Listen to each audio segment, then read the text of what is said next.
Nervecell is finally here at my demonic residence at Headbanger's kitchen, and well, they're going to introduce themselves to you. Hi, my name's Louis Rando. I play drums. I'm Rami Mustafa, lead guitarist. Bonnie Rivera, I play rhythm guitars. James, I do bass and vocal duties. Alright guys, so India, first time ever.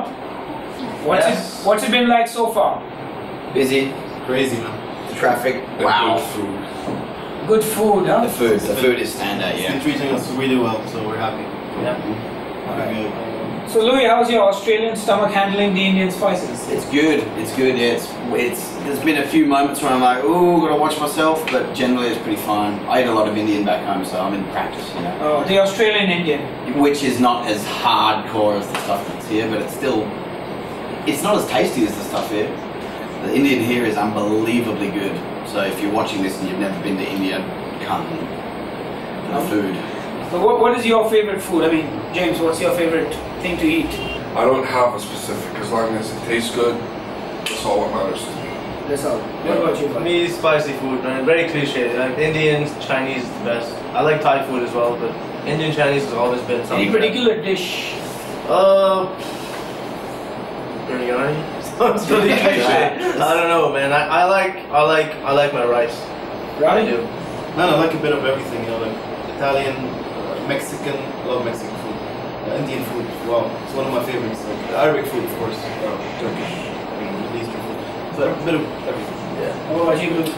For me, it would probably be definitely Indian would be up there. Indian and Thai food and sushi. I've been eating sushi about 12 times a week lately. So yeah. You ever eaten a kangaroo? I've never eaten kangaroo. I live in Australia. I've never had kangaroo. Come on. in my life. Not that I'm opposed to it. I've just never thought of it. Never had the opportunity. How was the experience playing in India so far? I mean, was the crowd, was it a good crowd? Was it guys who knew your stuff? What's the deal like? It's funny because they're singing names of songs we'd never played live before, like the instrumental ratios. And I mean, like just before we even started the set, they were like saying song names that were on the set list. So it was like a rude awakening in a way. So we knew that these guys know the album, so We're happy we that can't they know take it the for songs. granted in a way. Asking a lot of questions about the band and the album and things. You know, Yeah. they seem to have done their research. It's cool to play. Once again, the fact remains that these guys have never seen us live before. So knowing we're playing to fans who know the album inside out and you know, are dying to see us for so long. It's been a long time coming for India for us. So it's great. You know, even if some of the crowds were not as much as the promoters expected, we as the band were happy to play to 100% new audience, and seeing us for the first time is a great connection. Alright, so one more gig to go in Bombay. You have any expectations? I'm hearing a lot of good things about Bombay. Yeah, we hear this is the biggest one, so we're looking forward for it, definitely. Like, it's the cap, like, where metal is, like, I mean, I've heard this has the biggest scene. So we're expecting a lot of people to show up and, you know, to be a crazy, like, metal show. I've heard you've got the most violent mosh pits in India. Is that true? That is somewhat, yes, it is true, I think. Bombay has the most violent mosh pit.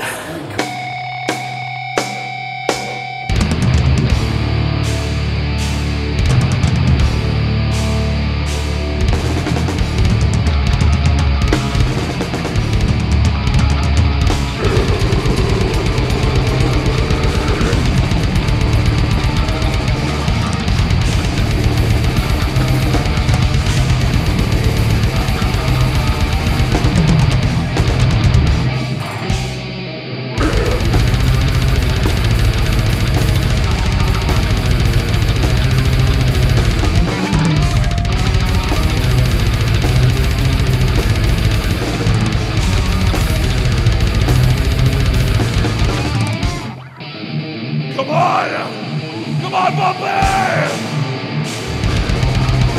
Let's go.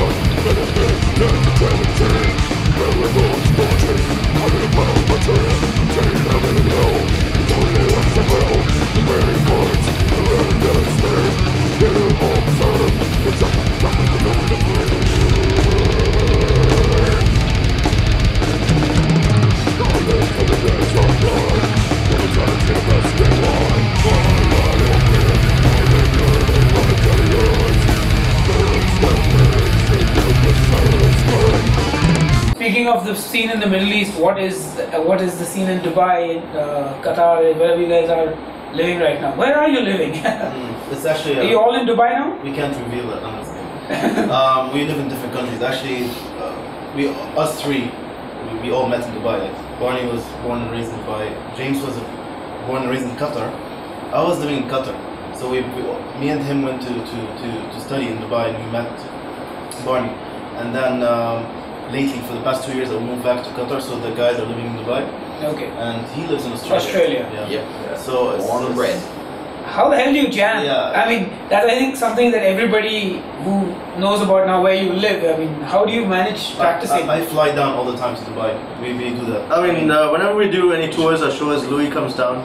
So does Rami, like an hour away, and then we just sit down in the jam room for 2 days prior to the tours or festivals or whatever it is we're doing, one-off shows. Just throw it together. And before doing that, we always do our rehearsal at home, like do our Individually, parts. So we think we're up to scratch, and then we come together and see how it works. We meet like 2 days prior. 2, 3, 4 days before a tour. Yeah. Sometimes before shows, one-off shows. Lately we've met in the cities we're playing and in the countries we're playing, and we just fly in and do sound check for an hour, and then that's kind of like a rehearsal as well. A couple of shows that we don't really jam. So did you do that for India as well? We actually did. Yeah, we did. You flew in directly from Australia. We tried to jam. I stopped over in Dubai. You got to for connect 8 hours. Yeah.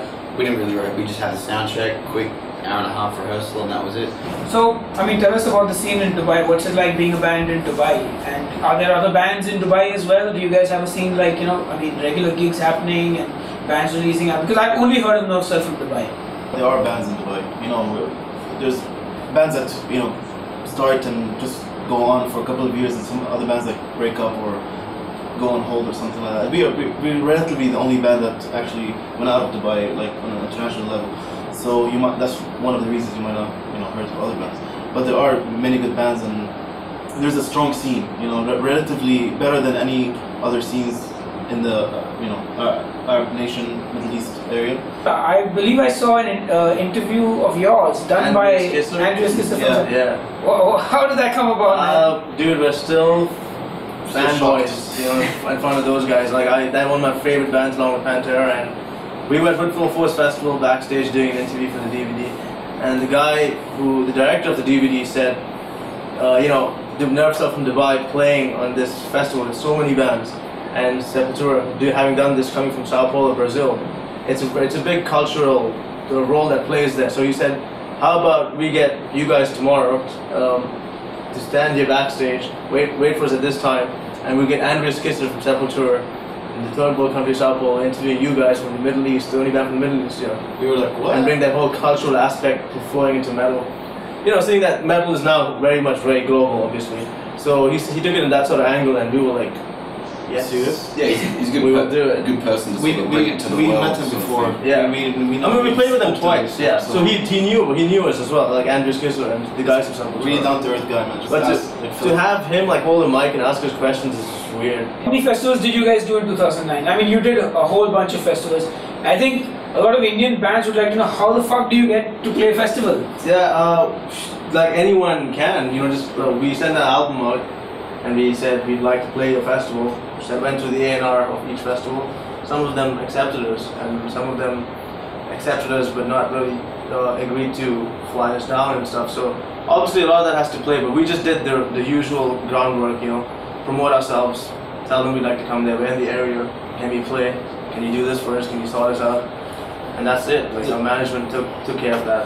The cool thing about it is when we did that festival tour in 2009, so it was June, July, August, we got signed with Life Force Records by playing one of those festivals.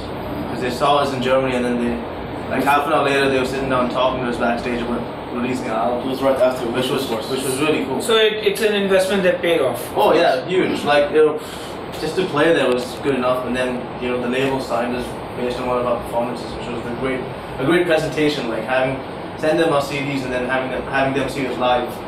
So it's like all the questions answered.